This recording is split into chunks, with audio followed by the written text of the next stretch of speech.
আপনি কি শপিং করতে এসেছিলেন দিদি?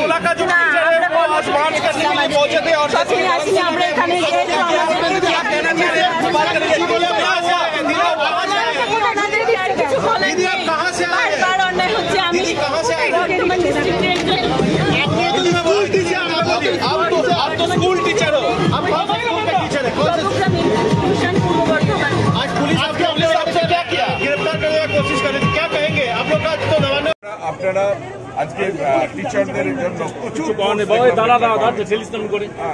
এটা কেন না, কালকে আমরা একটা খবর পেয়েছিলাম যে এখানে একটা জামায়াত হতে পারে আর এখান থেকে কোনো মুভমেন্টও হতে পারে, তো আমরা ওই জন্যই আমরা ওদেরকে ইনফর্ম করা হয়েছিল এখানে কোনো জামায়াতের কোনো পারমিশন নেই, কোনো মুভমেন্টের কোনো পারমিশন নেই, সেটা ওনাদেরকে ভালো করে বলা হয়েছিল, ইনফর্ম করা হয়েছিল।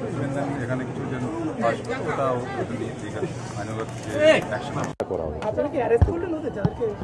ওর মধ্যে কিছু লোকজনকে অ্যারেস্ট করা হয়েছে, এক্স্যাক্ট নাম্বারটা আমরা পরে বলতে পারবো ওখান থেকে, হেডকোয়ার্টার থেকে আপনাকে, এটা এর থেকে বেশি আমি বলতে পারবো। আজকে কি স্যার জমায়েত করলেও অ্যারেস্ট হবে এরকম?